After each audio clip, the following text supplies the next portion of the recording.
یا غوث پاک المدد، آئے میری کمر۔ استغفر اللہ، یا اللہ پاک ان مشرکوں کو ہدایت دے۔ یہ مشرک کس کو کہہ رہے ہو آپ؟ جب غیر اللہ سے مدد مانگو گے تو مشرک ہی کہوں گا نا، حاجی صاحب تو نہیں کہوں گا۔ یار بھائی ایک منٹ خاموش ہو جاؤ یار، آپ لوگوں نے کیا باتیں شروع کر دی ہیں یار اچانک سے؟ نہیں نادر بھائی روکیں ذرا، میرے سے غلط بات برداشت نہیں ہوتی۔ اگر میرے سامنے کوئی شرکی الفاظ بولے گا تو میں چپ نہیں رہوں گا۔ یار تم نے شرک کی فیکٹری کھولی ہوئی ہے، شرک کا مطلب ہی پتہ ہے کہ کیا ہے؟ اور پتہ ہے اللہ کے سوا کسی غیر اللہ سے مدد مانگنا شرک ہے، کیوں نادر بھائی؟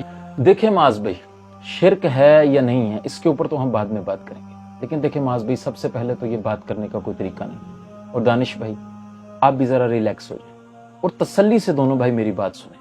شرک کہتے کس کو ہیں؟ سب سے پہلے تو آپ اس میں فرق سمجھیں کہ شرک کہتے کس کو۔ یہ ذہن میں رکھیے گا کہ اللہ تبارک و تعالیٰ کی ذات اور صفات میں اللہ جیسا ہی کسی دوسرے کو خدا ماننا، کسی دوسرے کو الہ ماننا، عبادت کے لائق سمجھنا، رب ماننا، اللہ ماننا، میرے بھائی یہ شرک ہے۔ ہاں تو میں بھی تو یہی کہہ رہا ہوں، مدد کرنے والا کون ہوتا ہے؟ اللہ تعالیٰ۔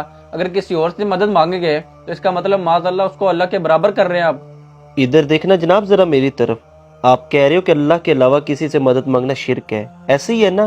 تو یہ جو عمر سے آپ اس دن 1 لاکھ روپے مانگ رہے تھے، یہ اللہ ہے یا غیر اللہ؟ استغفر اللہ، ظاہر ہے غیر اللہ ہے۔ پھر تو آپ کے فتوے کے مطابق یہ شرک ہو گیا، کیونکہ وہ اللہ تو نہیں نا، غیر اللہ ہے، اور آپ نے غیر اللہ سے مدد مانگی۔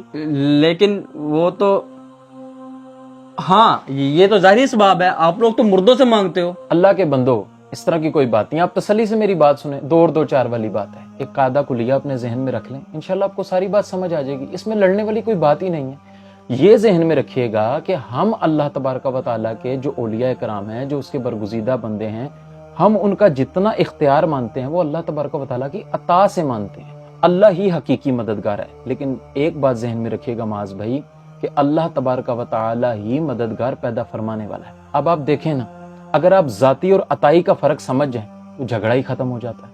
اگر میں آپ کو کہوں کہ معاذ بھائی کیا اس وقت آپ کے کپڑے پاک ہیں، تو آپ کہیں گے جی نادر بھی بالکل پاک ہیں، لیکن میں اگر اس پر آپ کو یہ دلیل دوں کہ اللہ قرآن پاک میں ارشاد فرماتا ہے کہ اللہ پاک ہے، اب آپ کے کپڑے بھی پاک ہیں، اللہ بھی پاک ہے، تو کیا یہ شرک ہو گیا؟ نہیں میرے بھائی، ہرگز ایسا نہیں ہے، کیونکہ اللہ تبارک و تعالیٰ کا پاک ہونا اس کے اپنے شایان شان ہے۔ آپ کے کپڑوں کا پاک ہونا اللہ تبارک و تعالیٰ کی عطا سے ہے۔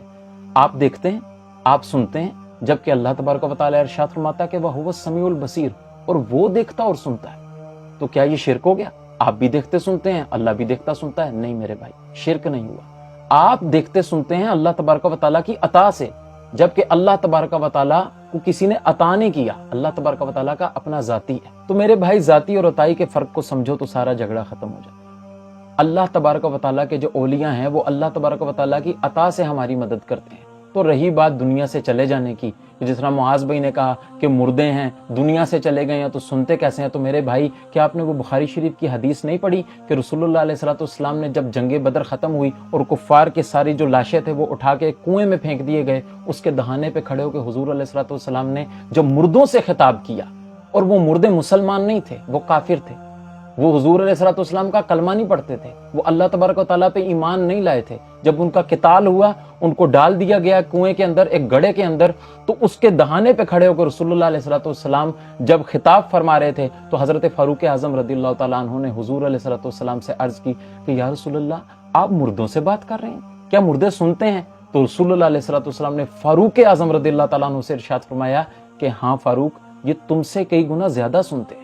تو ایمان سے بتائیں معاذ بھائی، جب کفار مرنے کے بعد سن سکتے ہیں تو کیا اللہ کے ولی نہیں سن سکتے؟ نادر بھائی بالکل ٹھیک کہہ رہے ہیں معاذ بھائی، آپ نے وہ حدیث پاک نہیں پڑھی جس میں رسول اللہ صلی اللہ تعالیٰ علیہ وسلم نے فرمایا کہ جب تم بیابان میں کھو جاؤ اور تمہاری مدد کے لیے کوئی نہ ہو تو تم یوں پکارو، یا عباد اللہ اعینونی، یا عباد اللہ اعینونی۔ تو فرمایا اللہ کے کچھ ایسے بندے ہیں جنہیں تم نہیں دیکھتے لیکن وہ تمہاری مدد کے لیے آ جاتے ہیں۔ تو مجھے یہ بتائے رسول اللہ صلی اللہ علیہ وسلم کیا شرک کی تعلیم دیں گے؟ جی معاذ بھائی، دانش بھی بالکل درست فرما رہے ہیں۔